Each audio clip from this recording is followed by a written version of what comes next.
दोस्तों नमस्कार। देव क्लासेस में आप सबका बहुत बहुत स्वागत है। मैं रमेश कुमार देव।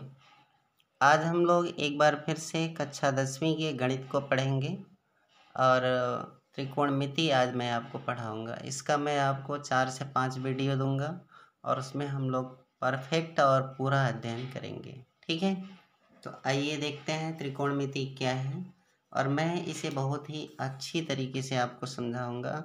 मैं समझता हूँ आप कितने भी कमज़ोर आपको हो, त्रिकोणमिति ना आता हो, 2 बार वीडियो को देखिए और बहुत अच्छी तरह आपको आने लगेगा। तो चलिए देखते हैं त्रिकोणमिति क्या है। त्रिकोणमिति 2 ग्रीक अक्षरों त्रिकोण और मिति से मिलकर बना है। ठीक है, त्रिकोण और मिति। त्रिकोण का अर्थ है त्रिभुज और मिति का अर्थ है मापन। अतः त्रिकोणमिति का अर्थ है त्रिभुजों का मापन। ठीक है, तो हम क्या समझेंगे। अच्छा, एक बात और ध्यान रखें, त्रिकोणमिति के जनक कौन थे। तो दोस्तों त्रिकोणमिति के जनक थे हिप्पार्कस। ये आपको ध्यान रखना है।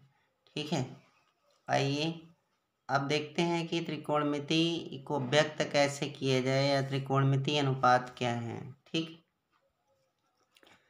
तो किसी समकोण त्रिभुज के 2 भुजाओं के अनुपात को त्रिकोणमिति अनुपात कहते हैं। दोस्तों यहाँ 2 भुजाएं कौन सी होंगी, एक होगा आपका समकोण बनाने वाली भुजा और एक क्या होगा, न्यून कोण बनाने वाली भुजा। ये कितने प्रकार के होते हैं, तो त्रिकोणमिति अनुपात 6 प्रकार के होंगे, साइन, कॉस, टेन, कॉट, सेक और कॉसेक। ठीक, तो हमें ध्यान रखना है कि त्रिकोणमिति अनुपात क्या है।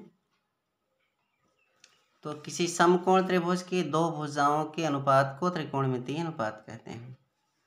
अब हमें एक ये बात ध्यान रखना है कि त्रिकोणमिति में हमेशा हमें समकोण त्रिभुज को ही लेना है। ठीक है, तो समकोण किसे कहेंगे, समकोण त्रिभुज एक ऐसा त्रिभुज है, ऐसा त्रिभुज जिसका एक कोण समकोण हो, अर्थात कितना हो, 90 अंश हो, समकोण त्रिभुज कहलाता है। ठीक है, अब ध्यान देना है, हमें 3 चीज़ें उसमें आती हैं, प्रायः, लंब, कर्ण और आधार। तो पहले देखते हैं कर्ण क्या है। किसी समकोण त्रिभुज में समकोण के सामने की भुजा को कर्ण कहते हैं।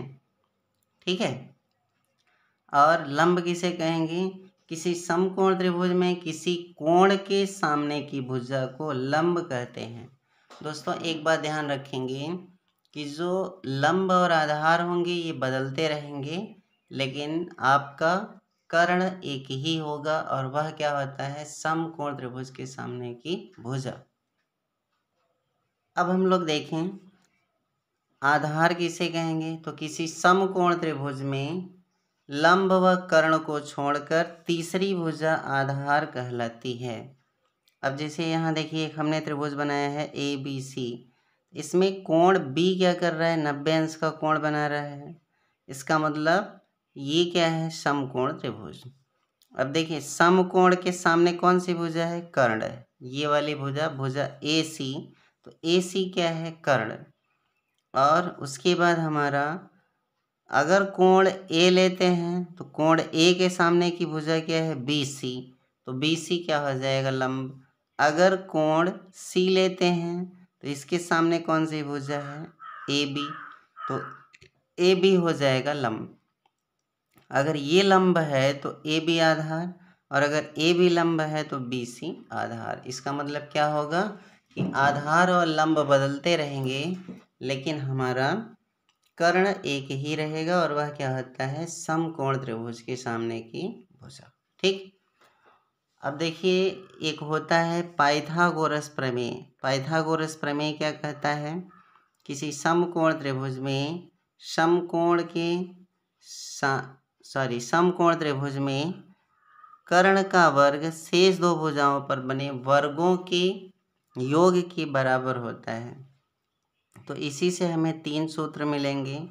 अगर कर्ण ज्ञात करना है तो रूट लंब स्क्वायर धन आधार स्क्वायर, लंब ज्ञात करना है तो कर्ण स्क्वायर माइनस आधार स्क्वायर, और आधार बराबर क्या होता है, कर्ण वर्ग माइनस लंब वर्ग रूट में। आइए अब देखते हैं कि 6 त्रिकोणमितीय अनुपातों के मान क्या होंगे। तो साइन थीटा बराबर होता है लंब बटे कर्ण, इसका मतलब यल बटे के होता है।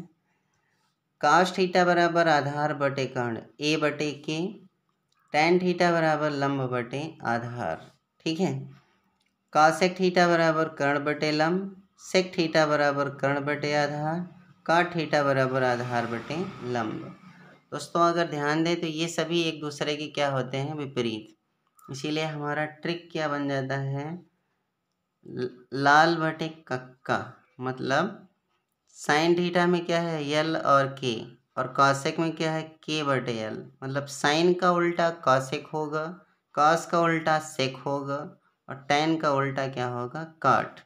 जैसे साइन बराबर लंब बटे कर्ण तो कॉसेक बराबर कर्ण बटे लंब, कॉस बराबर आधार बटे कर्ण तो सेक बराबर कर्ण बटे आधार, टैन बराबर लंब बटे आधार तो काट बराबर आधार बटे लंब। इसी से हमारा बन गया लाल बटे कक्का।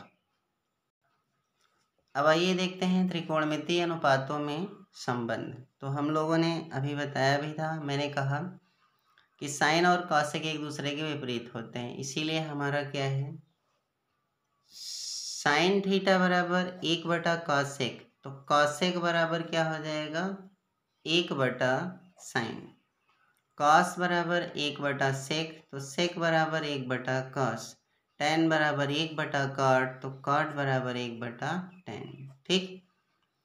अब इतने ही सूत्रों पे आधारित जो है सवाल मैं आपको आज बताऊंगा। आगे जो ज़रूरत पड़ेगी, जैसे जैसे आगे बढ़ेंगे वैसे सूत्र भी हम देखते चलेंगे। हालांकि दोस्तों एक बात याद रखना है कि त्रिकोणमितीय सूत्रों का एक प्रकार से पहाड़ा होता है, बिना सूत्रों के आप इसे हल नहीं कर सकते। तो आइए पहले प्रश्न पे हम लोग चलते हैं। क्या है, पहला प्रश्न दिया है यदि साइन थीटा बराबर 3/5 है तो शेष 3 त्रिकोणमितीय अनुपात बताइए। तो दोस्तों एक बात ध्यान रखना है कि हमें 6 त्रिकोणमितीय अनुपात पता होते हैं, हम कितना हमसे पूछा कितना है 3, और एक दिया होता है।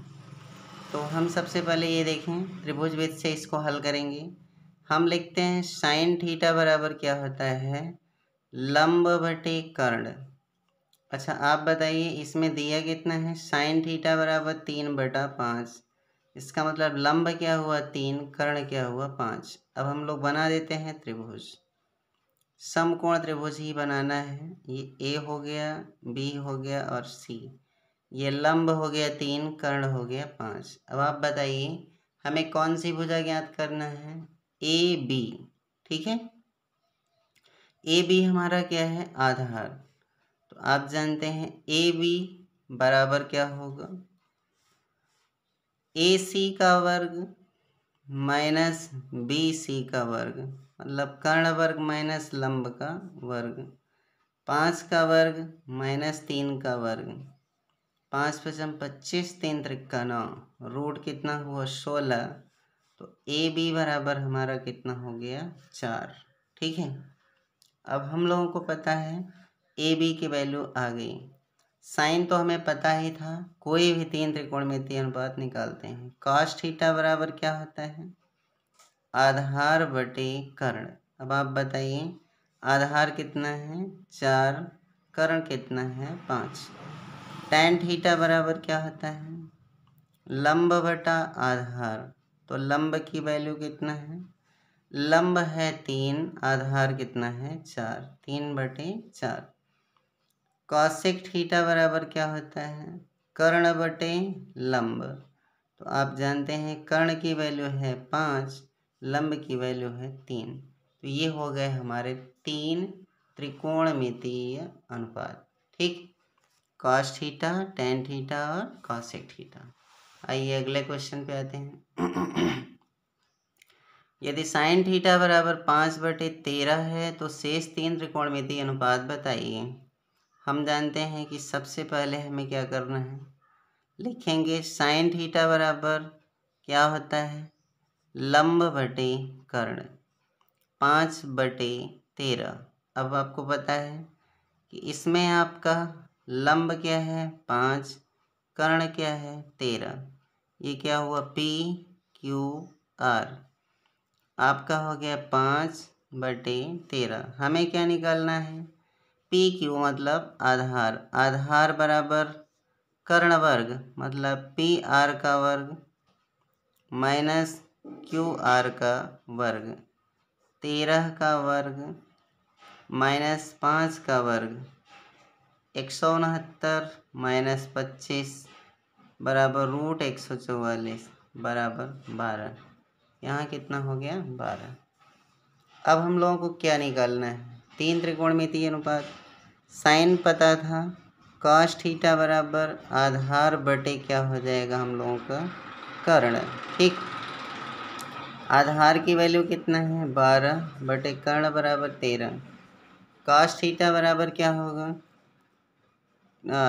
टेन थीटा बराबर क्या होगा, लंब बटे आधार, लंब की वैल्यू कितना है, लंब है 5 बटे आधार क्या है 12, और सेक थीटा बराबर क्या होगा, कर्ण बटे आधार, तो कर्ण की वैल्यू कितना है, कर्ण की वैल्यू है 13, आधार की वैल्यू है 12। ठीक, तो ये हुए हमारे 3 त्रिकोणमितीय अनुपात। आइए तीसरे क्वेश्चन पे आते हैं। यदि tan A बराबर 3/4 है तो शेष 5 त्रिकोणमितीय अनुपात बताइए। देखिए इसमें 5 पूछ लिए है, तो tan थीटा बराबर क्या होता है 3/4 दिया है, हमें पता है लंब बटे क्या होता है आधार। आइए त्रिभुज बनाते हैं। ये हमारा हो गया एक त्रिभुज, त्रिभुज का नाम हम लोग रख देंगे ABC। लंब बटे आधार मतलब 3/4। हमें क्या ज्ञात करना है कर्ण, और कर्ण की वैल्यू क्या होगी AC बराबर AB का वर्ग धन BC का वर्ग। AB की वैल्यू 3 का वर्ग धन 4 का वर्ग, 9 धन 16 बराबर √25, वर्गमूल कितना हुआ 5। ठीक, आइए आगे देखते हैं। इसमें 5 त्रिकोणमितीय अनुपात क्या होंगे। साइन थीटा बराबर क्या होता है लंब बटे कर्ण, इसका मतलब लंब बटे कर्ण को हम लोग क्या लिखेंगे 3/5। कॉस थीटा बराबर क्या होता है आधार बटे कर्ण। ठीक, आधार की वैल्यू क्या है 4 बटे क्या हो जाएगा 5। tan थीटा तो दिया ही है, कॉसेक थीटा बराबर क्या होता है कर्ण बटे लंब, तो कर्ण की वैल्यू दोस्तों कितना है 5, लंब कितना होगा 3। सेक थीटा बराबर कर्ण बटे क्या होता है आधार, तो कर्ण की वैल्यू क्या है 5 बटे आधार क्या होगा 4। और आपका क्या होगा कॉट थीटा बराबर क्या होता है आधार बटे लंब, तो आधार की वैल्यू कितना है 4 बटे कितना हो जाएगा 3। ठीक, अब आइए आगे देखते हैं हम लोगों का। यदि cos थीटा बराबर 1/√2 है तो शेष 3 त्रिकोणमितीय अनुपात बताइए। cos थीटा बराबर क्या होता है दोस्तों आधार बटे कर्ण। ठीक है, अब हम लोग क्या लिखेंगे 1/√2, तो आधार बटे कर्ण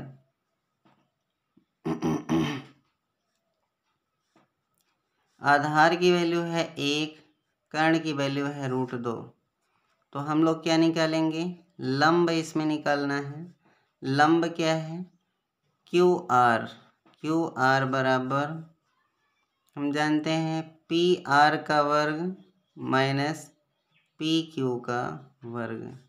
PR की वैल्यू क्या है √2 का वर्ग माइनस 1 का वर्ग, 2 माइनस 1 बराबर कितना हुआ √1 बराबर 1। ठीक है। अब हमें पता है कि cos थीटा की वैल्यू दिया है, हमें क्या निकालना है, साइन थीटा निकाल दें। साइन बराबर लंब बटे कर्ण, तो लंब की वैल्यू कितना आया है, 1/√2। tan थीटा बराबर क्या होगा, लंब बटे आधार, तो लंब की वैल्यू कितना होगा, 1/आधार की वैल्यू 1, 1/1 बराबर 1। ठीक है। इसके बाद हम लोगों का क्या है, जैसे मान लेते हैं साइन हो गया, कॉस टेन हो गया। अब हम जानते हैं सेक थीटा बराबर क्या होता है, कर्ण बटे आधार, तो कर्ण की वैल्यू क्या है आपका है 2√2 और आधार कितना है 1। ठीक। आइए देखते हैं पांचवें क्वेश्चन को। हम लोग पांचवा क्वेश्चन है, यदि tan थीटा बराबर 1/√3 है तो शेष 3 त्रिकोणमितीय अनुपात बताइए। हम जानते हैं tan थीटा बराबर क्या होता है, लंब बटे आधार, लंब बटे आधार। तो आप जानते हैं ये कितना हुआ, 1/√3। अब हम त्रिभुज बना दें, तो त्रिभुज हुआ ये A B और C।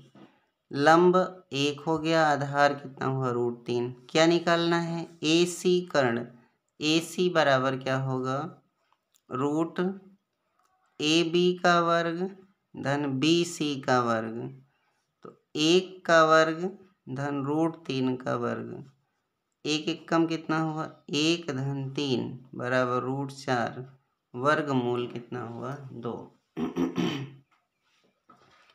अब हमें पता है साइन थीटा बराबर लंब बटे कर्ण, तो लंब की वैल्यू कितना है, निश्चित रूप से कर्ण हमारा 2 आया है, 1 बटा कितना हुआ 2।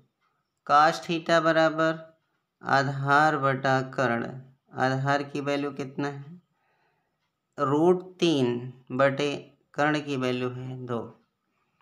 tan तो दिया ही था, इसलिए कॉसेक बराबर क्या हो जाएगा, कर्ण बटे लंब, तो कर्ण की वैल्यू क्या है 2 बटे कितना हो गया 1। ठीक। आइए देखते हैं अगले क्वेश्चन पे हम लोग ध्यान देते हैं। क्वेश्चन नंबर 6 है हम लोगों का, यदि 5 cos A बराबर 1 तो शेष 3 त्रिकोणमितीय अनुपात बताइए। देखिए 5 cos A बराबर 1, तो cos A बराबर क्या होगा 1/5। ठीक। अब हमें पता है cos थीटा बराबर क्या होता है,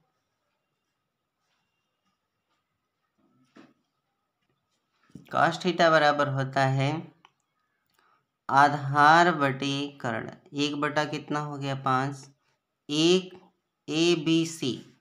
अब हमें क्या निकालना है, BC मतलब लंब, लंब बराबर क्या होगा कर्ण वर्ग माइनस आधार वर्ग, 25 माइनस 1 बराबर √24, यही हमारा क्या हो गया लंब। अब हमें पता है साइन A बराबर क्या होगा, साइन A बराबर लंब बटे कर्ण। ठीक। तो लंब की वैल्यू है √24, कर्ण की वैल्यू कितना है हम लोगों का 5। कास हो गया, tan A बराबर क्या है लंब बटे आधार, तो लंब की वैल्यू कितना है √24, आधार की वैल्यू है 1। और कॉसेक बराबर क्या होता है, कॉसेक बराबर होता है कर्ण बटे लंब, तो कर्ण की वैल्यू कितना है हमारा है 5/√24। आइए अगले क्वेश्चन पे आते हैं। इसमें दोस्तों दिया है 8 cos A बराबर 3। आप जानते हैं 8 cos A बराबर 3, तो cos A बराबर 3/8। अब हम लोग त्रिभुज बनाए, तो क्या हो गया हमारा ABC। ठीक है। अब हमें पता है कि इसमें cos थीटा बराबर आधार बटे क्या होता है कर्ण, तो निश्चित रूप से क्या निकालना है लंब, लंब बराबर आपका हो जाएगा 8 का वर्ग माइनस 3 का वर्ग, 64 माइनस 9 बराबर √55, तो ये हमारा क्या हो गया √55। कॉस के बाद अब हम जानते हैं साइन थीटा बराबर लंब बटे क्या हो जाएगा, कर्ण। तो लंब की वैल्यू कितना है, लंब की वैल्यू है √55 और बटे कर्ण क्या होगा 8। tan थीटा बराबर क्या हो जाएगा, लंब बटे आधार। तो हमारा क्या हो जाएगा, लंब बटे आधार, लंब की वैल्यू है √55, आधार की वैल्यू है 3। और सेक थीटा बराबर क्या होता है, कर्ण बटे आधार। तो कर्ण की वैल्यू क्या है 8 बटे कितना हुआ 3। तो ये था हमारा आज का वीडियो देखने के लिए बहुत बहुत धन्यवाद। इसके बाद कंटिन्यू कल तक या हर दिन आपको लगातार एक वीडियो में दूंगा। नमस्कार, धन्यवाद। वीडियो पसंद आए तो अपने दोस्तों को लाइक और शेयर ज़रूर करें।